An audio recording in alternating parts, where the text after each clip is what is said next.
Mike Weatherford Show is proud to announce we are now officially powered by TEC. If their fiber optic internet service can handle everything we throw at it here in the studio, from videos to calls and live streams, you better believe they can handle your home or business too. If speed, stability, and service is important to you, you can count on TEC. Thanks, TEC. Now let's get to the show.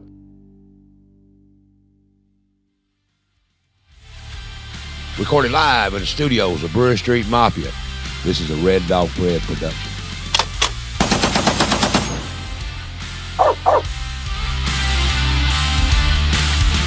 And now, your number one rated show, The Mike Weatherford Show. Here's your host, Mike Weatherford.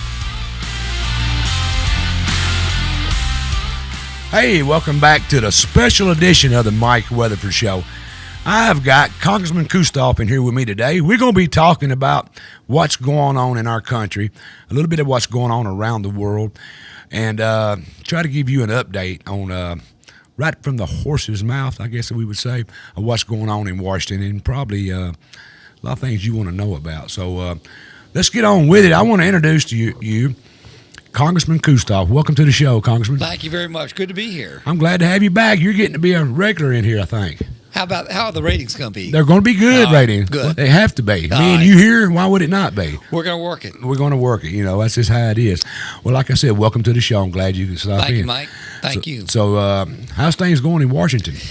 You know, we've had a good run under President Trump. I think about, you think about going back to January 20th and everything that's happened, all the executive orders, but frankly, how Congress has worked under these first 7 months under Donald Trump, and the one big beautiful bill that we just passed in the last month or so, how important that's going to be, how historic it is, and the fact that we couldn't have done it without the leadership of President Trump. Seems like everything moves slow in Washington, but it got hyperspeed when Trump got into office. I don't know if that's the businessman in him or what it is, but things just kind of moved right along, didn't it? Well, you know, it was important, like the one big beautiful bill, which was so important that we worked on to get done. And President Trump said, I want that on my desk by July 4th.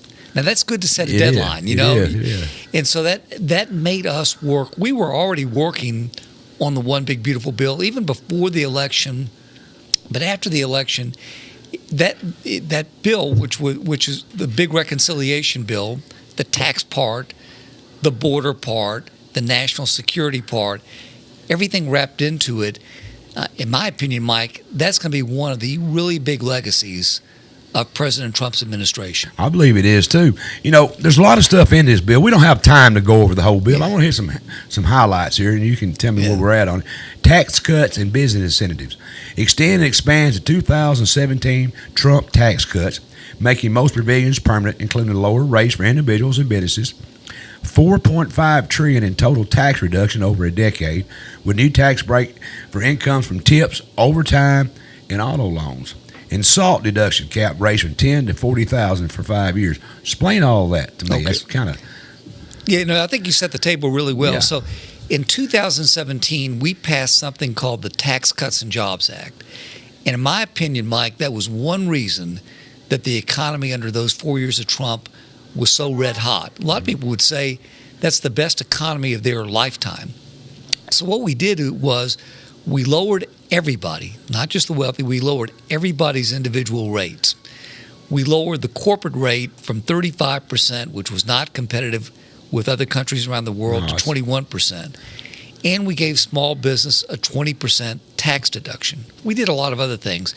But most of those provisions, if we had not done what we did in the one big beautiful bill, they would have expired. And if they would have expired, for the average West Tennessee person and family, it would have been a tax increase of almost 26%. Wow. So on the House Ways and Means Committee, which I'm honored to serve on, the only Tennessean that's on the committee, we worked on the tax part of the one big beautiful bill. We wanted to take those individual rates, which we had lowered in 2017, and make those permanent. We wanted to give the deduction for small business, something known as Section 199A, a 20% deduction, make that permanent. We wanted to do some other things. I look at estate taxes. I don't think when somebody dies that the family should have to pay inheritance taxes. That's always been something that kind of stuck in me. You know, we pay taxes as we have I'm a small business owner. We have taxes and we pay as we go along. Then we pass away, and our children have to pay taxes again. It's just like everything's tax. We're tax going in and tax coming out. Is that fair? It's not fair. So in the state of Tennessee, our legislature several years ago completely did away with the inheritance tax. That's good. We still have it at the federal level. But one thing we did in this one big, beautiful bill, and you talked about small business, I'll talk about small business, family farms. You can be asset rich but not cash rich, if that makes sense. I'm completely with you. All right. I don't think that when somebody passes away that their family should have to figure out, do we have to sell everything in order to pay Uncle Sam? So on the one big, beautiful bill, we took the estate tax and we gave a $15 million exemption for a single person, $30 million for a married couple. So that essentially means that most families, when their loved one dies, will not have to deal with the estate tax. Sure. And that is really, really important. It is. We had some other things that were really important to President Trump, like no tax on tips, no tax on overtime. Now we're talking about for working people. Making car loan interest deductible if the cars are manufactured in the United States. So we got that passed, and a few weeks after the passage of the bill, the Ways and Means Committee started having field hearings outside of Washington, D.C., where we went to the witnesses instead of them coming to us, which is really beneficial. So in July, late July, we had two field hearings. One was in Nevada at the Yesco Neon Sign Factory. We actually had a Ways and Means hearing in the factory that makes these signs. And one of the witnesses was a guy that's the plant foreman. And I asked him, I said, talk to me about the importance of no tax on overtime. And he talked to me about how that incentivizes his employees to want to work more. And think about this for a moment. They're going to get paid time and a half and not have to worry about the tax implications. That's really big. We want people working more, and we want them to keep more of their own money in their pocket. I can see that as a small business owner. You know, I've seen some of my guys get overtime, and when they cross that threshold, they're working for free. A lot of times with the taxes comes out, you know, it looks good, time and a half, but when you really take the taxes and all out, it ain't really there. And there's no incentive to work extra and produce. So taking that tax away has got to help both ends. Number one, it helps the business owner have people that wants to work overtime, and it helps the people doing it. They get more money in their pocket. It's a win-win. It's a win-win, Mike, and it's kind of a no-brainer. Think about no tax on tips. One of the witnesses we had there, she was a driver for DoorDash. So if you drive for DoorDash, that's how you make your monies on tips. She said that she has to work now. She's the sole breadwinner because her husband is a cancer patient. And how much extra money she's going to have by not having to have taxes on her tips. It's really significant. We have a lot of people that work in the service industry. Will that hurt them down the road if they don't pay Social Security tax when they get ready to retire? What will that? Will there be an offset there somewhere? No, it won't. It will not. It will not affect. And again, we want them to have more money in their pocket.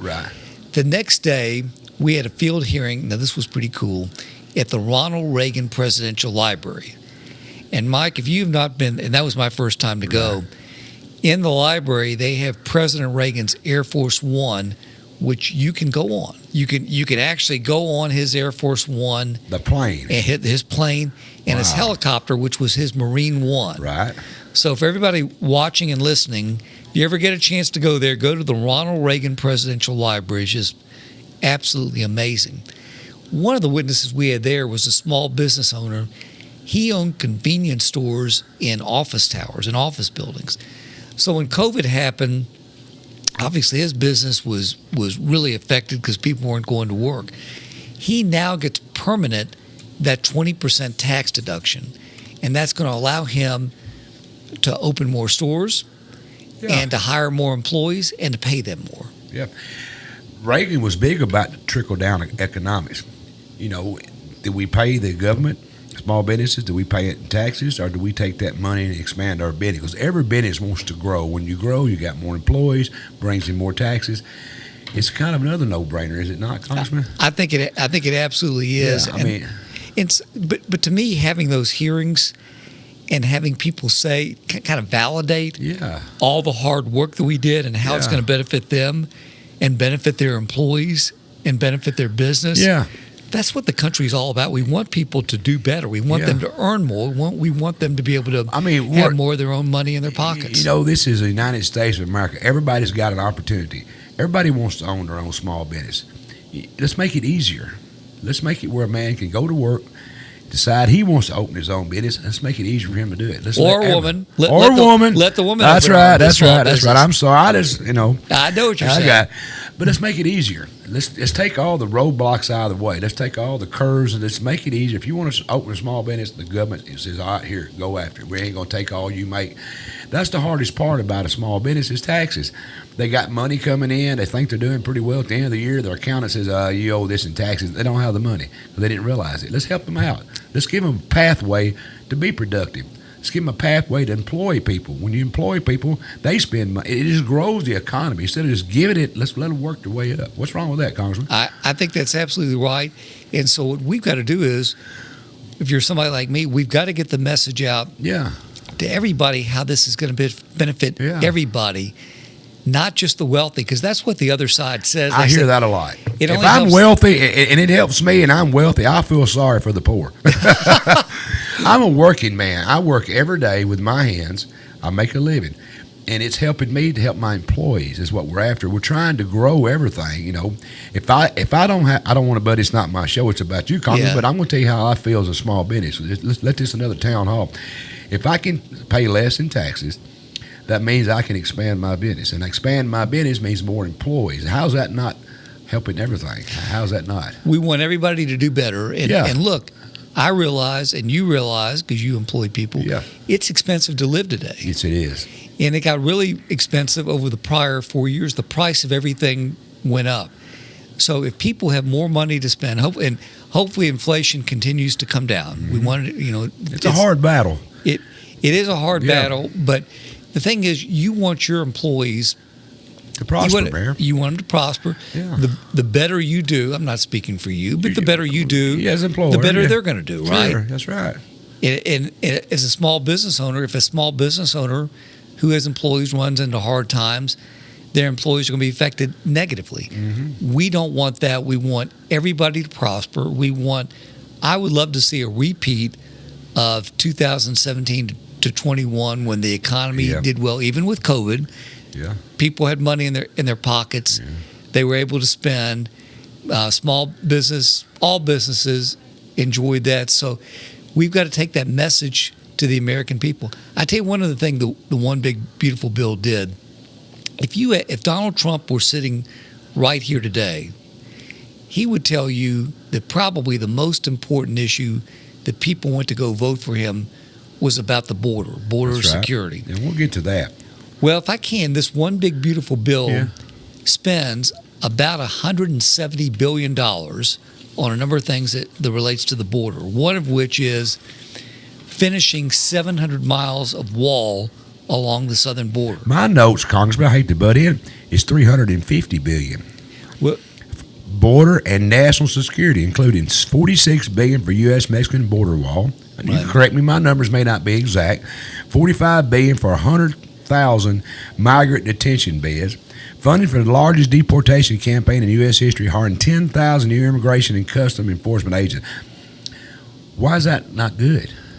I think, again, that's what the American people wanted. That's right. I mean, they saw the border numbers, the people crossing the border illegally under President Biden.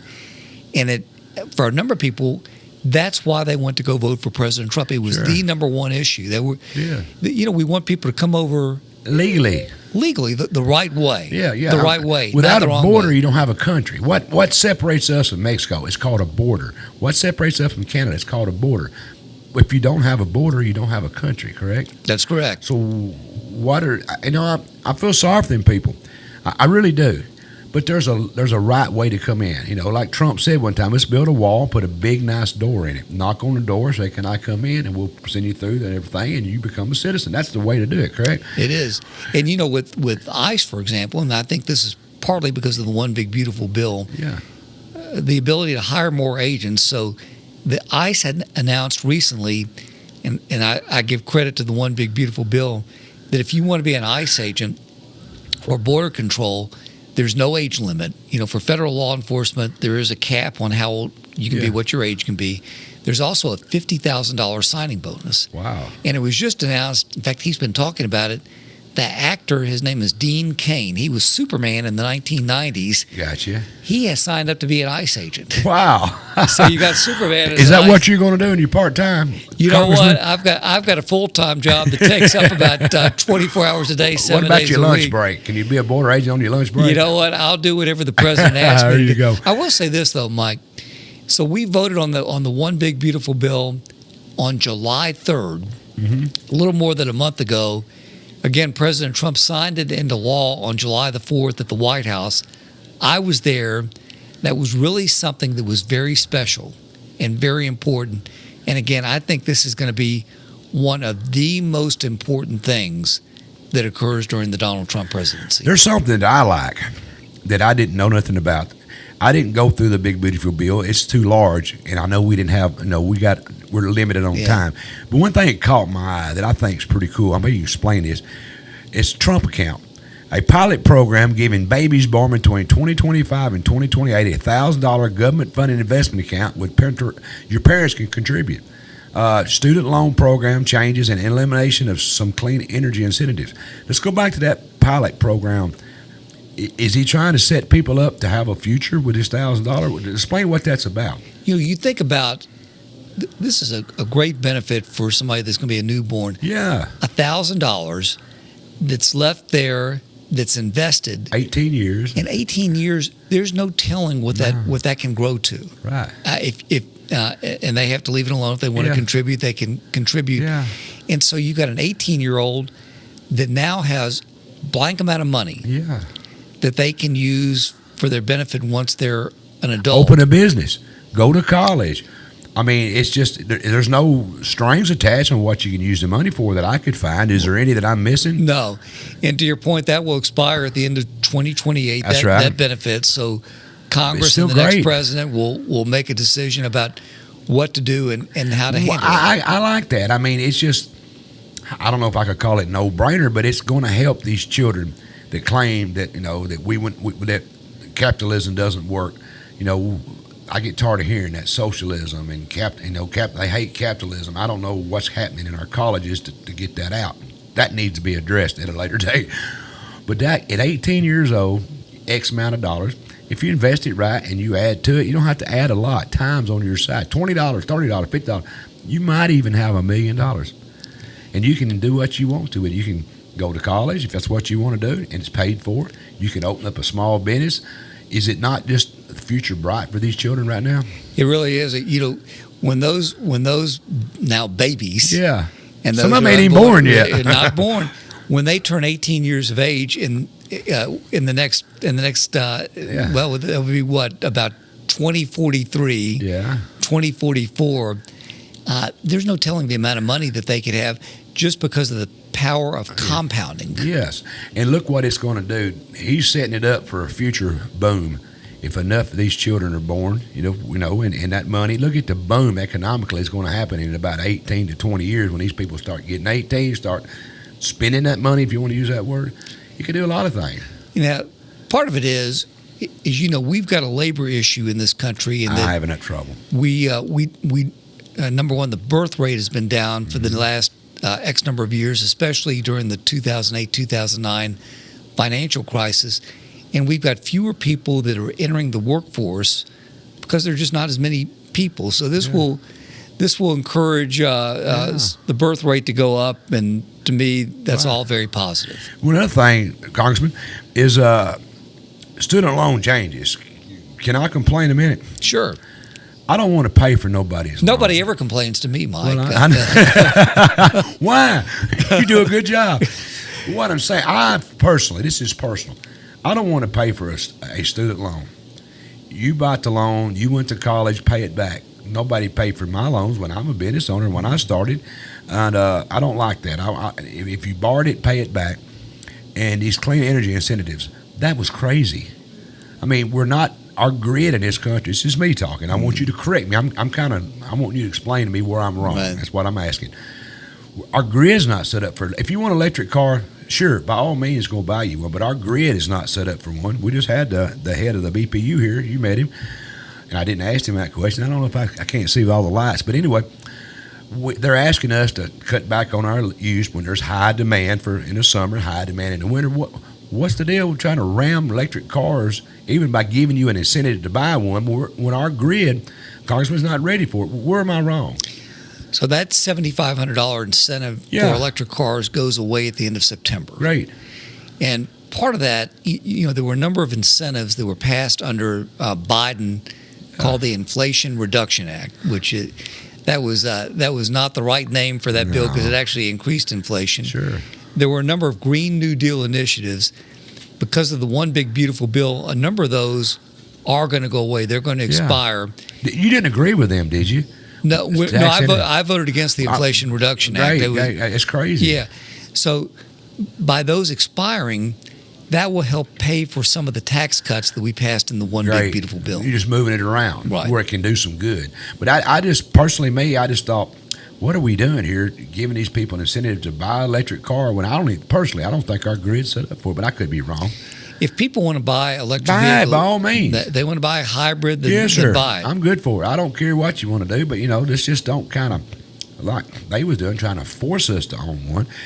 Someone asked here, if I may, sure. What's the status of the buyback bill for part-time workers wanting to get their part-time credit to retirement? She has been a substitute UPS driver for 15 years. Right now, those years do not count toward her retirement. You understand what she's talking about? Yeah, I do. And that's something I'll probably have to get back and find out so that I can, I don't even know what it's about. Question accurately. Yeah, I don't understand it neither, but it's a good question. It is a good question. Crime in Washington, D.C. You was up there. I was. Did you feel safe walking around? If you wanted to walk out and look at all of our monuments and stuff at night, would you feel safe? So, Mike, crime's a real problem in Washington, D.C. Mm-hmm. You've had 2 congressmen that have been attacked in the areas that they stay in when they're in Washington, D.C. in the last couple of years. That should never be allowed to happen. You've had staffers. We had a Washington, D.C. intern who interned in Congress who was murdered within the last 2 months, very sadly. You had 2 staffers who worked for the Israeli embassy. They were murdered in cold blood. It's a real problem. Big Balls that worked for Doge. You remember that? Right. I don't know what his name is. That's what he went by. It's not being a dirty word. That's what he said. He was trying to help some lady. Did you see the pictures of him? We did. That's horrible. So, Washington, D.C., as we know, is not a state. No, it's a district. By the way, just so you know, when Biden was president and Pelosi was Speaker of the House, they did have a bill to try to make Washington, D.C. a state. Sure. Which I voted against. Because it's mostly Democrat. That's right. And, you think about it, Washington, D.C. was never intended to be a state. But I bring that up because about 50 years ago, under something called Home Rule, Washington, D.C. was allowed to elect a mayor and set up some city services or city operations, but ultimately Congress has oversight over Washington, D.C. So under the provisions of the Home Rule, President Trump went in and said, if Washington, D.C. can't solve its own crime problem, I'm going to come in with federal resources and make sure that they can do that. Doesn't he have the right in the District of Columbia? Is that not part of his jurisdiction as the president to protect that area? I mean, where am I wrong on that? So it's unique. Yeah. The president and Congress has oversight over Washington, D.C. Ultimately, Washington, D.C. gets a lot of funding from the federal government, from us, from the taxpayer. Sure. So you didn't see any challenge where Mayor Bowser came in and said, Mr. President, you can't do that. You can't have federal troops and federal agents on the streets. So anyway, at this point in time, the president's looking to try to get a hold on crime in Washington, D.C. Hopefully he can, because look, not only the people that work there, my constituents from West Tennessee come up to visit Washington, Yeah, I D.C. don't feel safe in my nation's capital.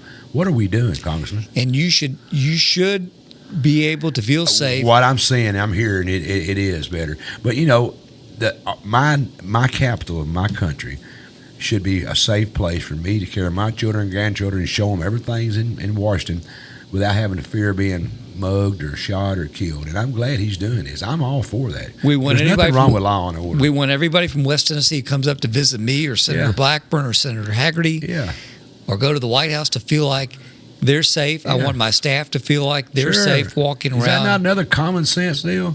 To me, it's absolutely common sense. I mean, it seems like we're bringing some of that back. The word that you and I grew up with in Tennessee called common sense. Our fathers preached out in our head. Think about it, son. Use your head. You heard that too. And Mike, I'm absolutely convinced that that's one reason that Donald Trump was elected last November. It is one of the reasons. Something else, I don't think we've talked about this. I know I'm limited on time. I'm trying to move through quickly, and we can come back later. Sure. I'm hearing he's cutting Social Security, he's cutting welfare, he's cutting all this. Well, Medicare work requirements, able-bodied. Now, here's a key word, able-bodied adults, 19 to 64, in Medicare expansion states must work, volunteer or study 80 hours per month. Parents of children 14 included. Eligibility for federal benefits is narrowed for non-citizens. What are we doing here? Yeah. Why do they benefit from my hard work and your hard work? And with new restriction application fees for programs like asylum, work permits, and humanity parole. Is that not common sense? It is, and it's actually Medicaid and not Medicare. So maybe I misspoke. Well, it is Medicaid. I don't want anybody on Medicare to think it's Medicaid. I misspoke. Go ahead. I'm sorry. So with Medicaid, I think back 30 years ago to Bill Clinton. It's almost the exact same thing. Mm-hmm.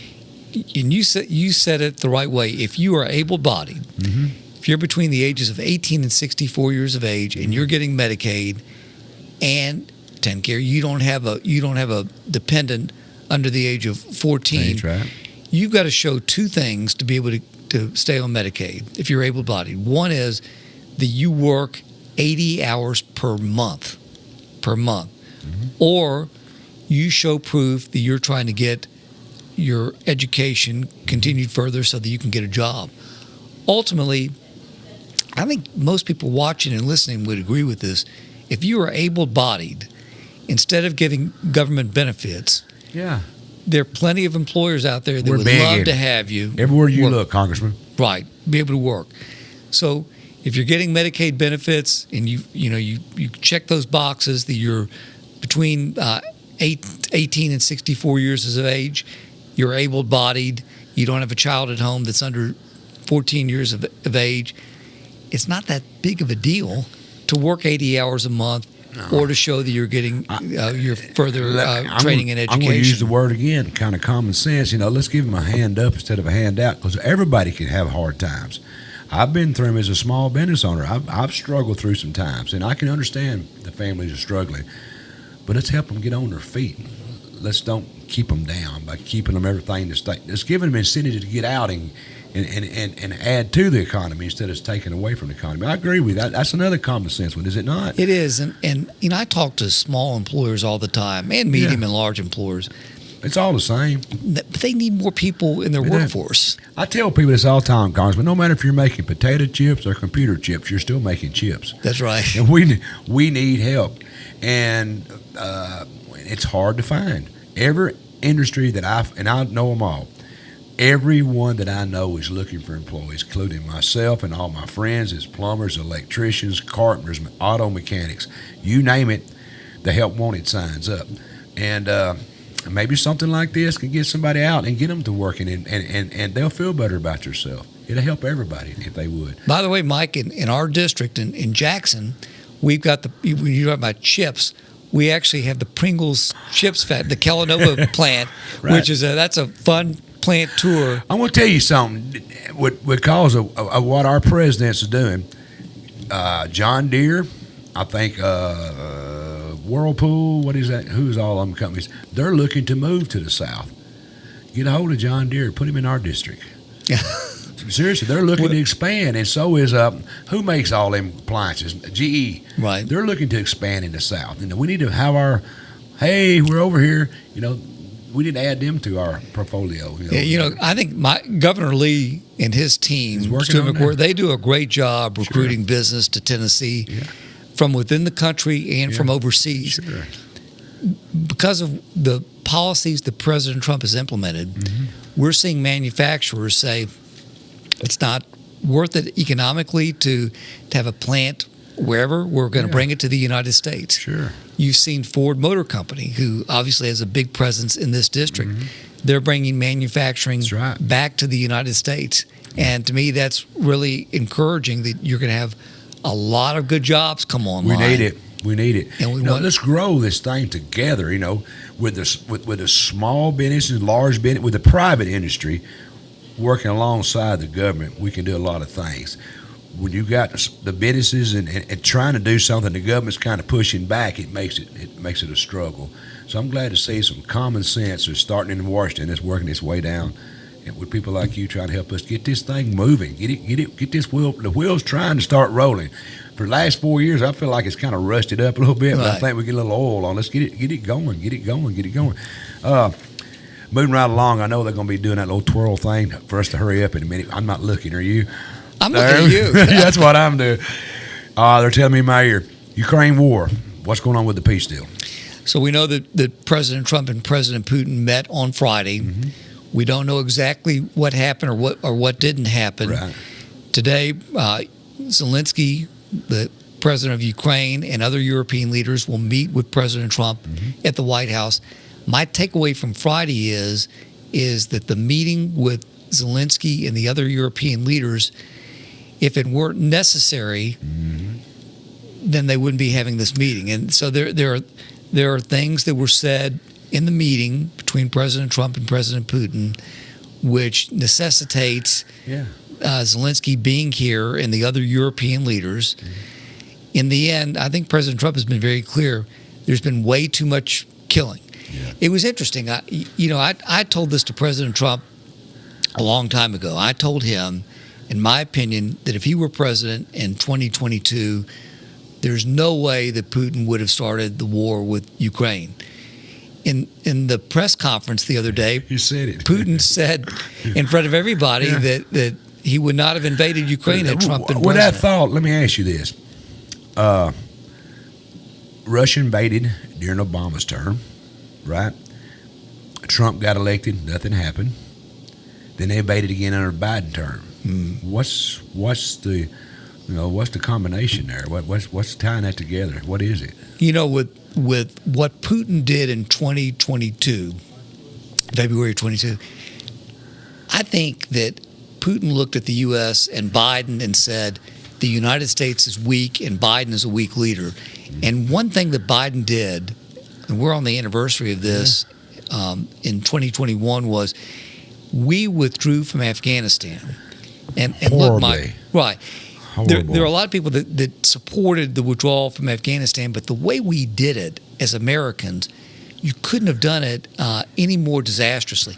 We, the United States, looked weak by the way that we pulled out of Afghanistan. And I think that Putin and other adversaries of the United States looked at that and said, Biden is a weak leader, and we can take advantage, and we're going to do it. What do you think about our president walking down the red carpet with President Putin right beside of him, and those airplanes flew over the top? How much more gangster can you get than that? Well, Putin, when those planes flew over, Putin looked up. He didn't know what was happening. I bet he looked up and said, I've heard about them. Yeah. That just shows. And then when he drove down, he got into the beast with President Trump. That was amazing to me. I didn't expect that. I don't think nobody did. They drove down, had all that power lined up down through there. We can either negotiate by begging, what I call through weakness, or we can negotiate through power. And I think Trump does it in the right way. They're pushing me in my ear. I think your bunch is telling my bunch we got to wrap this up. H.R. 517 bill, what is that all about? That's one of your bills that you co-sponsored, I do believe? Yeah, I sponsored it. It's actually the Natural Disasters Filing Relief Act. So here's the situation. If you've got a community that's been affected by a tornado, a hurricane, fire, some natural disaster, and you're coming up on tax time, I didn't think that it made sense for people to have to file their taxes and pay taxes when their homes may have been destroyed. Frankly, their paperwork that they need to file their taxes may be affected. I worked across the aisle with Democrats, and we worked on bipartisan legislation, which gives the IRS the ability to say, look, you've had you're a victim of a terrible natural disaster. Don't worry about filing your taxes right now. Don't worry about paying your taxes. Kind of like an extension. That's exactly what it was. But you may not have the ability to file your taxes, and you may not have the money. You're concerned about rebuilding your home. So we got it passed, and the president signed it into law about 3 weeks ago. Great. I was with him in the Oval Office. That's great. And it was, it made, I tell you what, Mike, it made me feel good. We worked hard on it, but to be with the president in the Oval Office behind the Resolute desk, see him sign his name, and then it becomes law. He give you the pen? He gave me the pen. You know, you said, they're in my ear and your ear. You can hear them telling we got to wrap it, but I'm going to tell you one thing. You said something that I'm glad to hear you say, Congressman. You reached across the aisle. Yeah.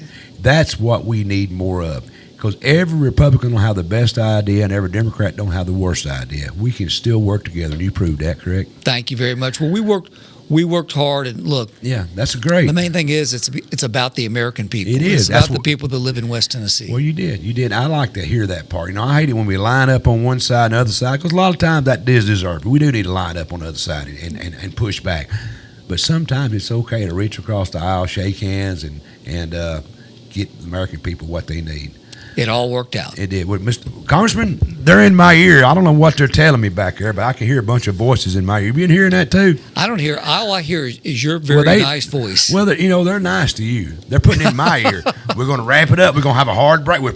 I guess your bunch is in the back with my bunch. You know, my people and your people, they're working against us, I believe. I don't know. I've enjoyed our conversation, though. Will you come back, Congressman? Thank you I will come back. Thank you for having me. It's good to be back with you. It's glad to have you back, man. And like I said, the door's always open. There's a lot of stuff we could have talked about, but keep doing what you're doing. Thank you. Keep us small businessmen in your mind, and keep the working people in your mind. When you go to Washington, remember, we got you back, and whose back you got is us. Good. We need people like you up there. All right, there you go, folks. We've been talking with Congressman Kustoff. We didn't have a lot of time. They've been in my ear telling me, wrap it up, wrap it up, wrap it up. Well, I'm a big talker, and I believe Congressman might talk a little bit too. But we talked a little bit. We just hit the high spots on the big, beautiful bill and the Ukraine war. There's a lot more stuff I want to talk about. I didn't get to talk about Israel. I didn't get there yet. But he's going to come back, and we're going to do this again. And I appreciate you tuning in to this special edition show with Congressman Kustoff. And thank you once again for coming in. Thank you very much. Thanks for having me. All right, folks, tune in. We'll be back live tomorrow night, same time, same place with our regular show. And like I always say, I'm going to hold on a second now. Hold on. I'm going to say, don't be late. You help me. Congressman Kustoff and I say, tune in tomorrow night, same time, same place, and help me out here. Don't be late. There you go. Tune in. We'll see you tomorrow. Thank you. Thank you, sir. Thank you very much.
Charter Senior Living, located at 350 Volunteer Drive, is a premier community for seniors interested in pursuing life, energy, and purpose. We have restaurant-style dining, life enrichment programs, social activities, local scheduled transportation, and a beauty salon. We show respect to our veterans with a wall of honor. Our mission at Charter Senior Living is to enhance the human spirit. For more information about Charter Senior Living, call us at 731-644-9680.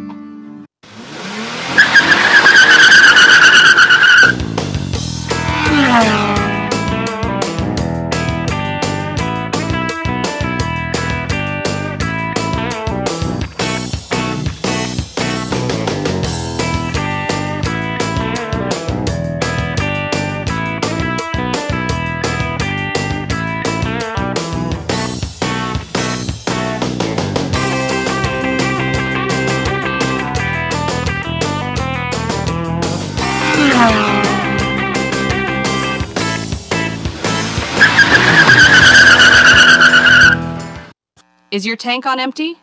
Come to 54 Fuel Mart, located at 1213 A Westwood Street, for the best prices on gas. What about your other tank? You know, the one that is growling? 54 Fuel Mart has you covered for that as well. Check out our fried chicken, wings, pizza, and many other items to satisfy your hunger. On Tuesdays and Fridays, you really need to check out the fried fish. We also have a selection of freeze-dried candies, along with an entire aisle of candy bars and other sweets.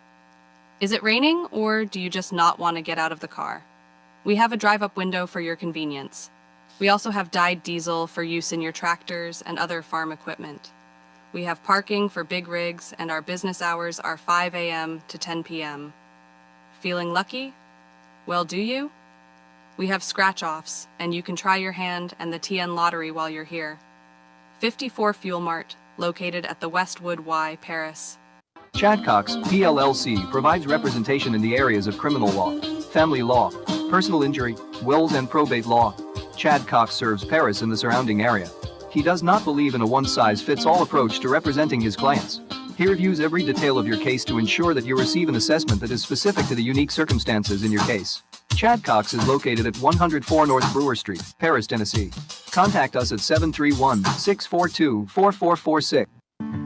The Downtown Event Center is available for parties, meetings, or family get-togethers.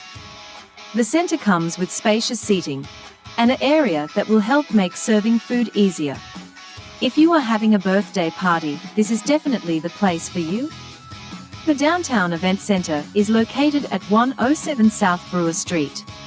Contact Jessica at 731-642-4992 to make your reservation.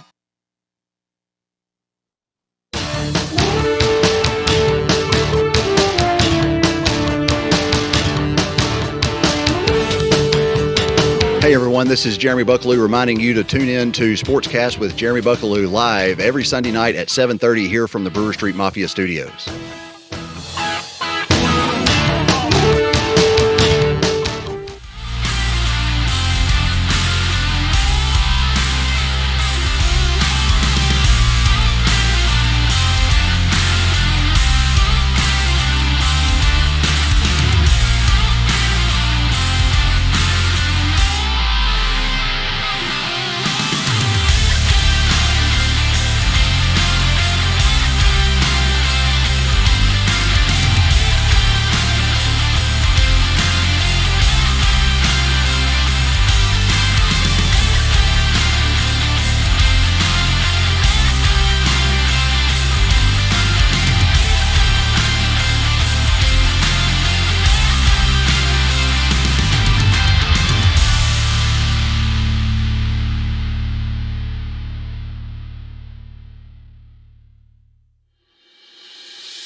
The Mike Weatherford Show is recorded live in the Brewer Street Mafia Studios in downtown Paris.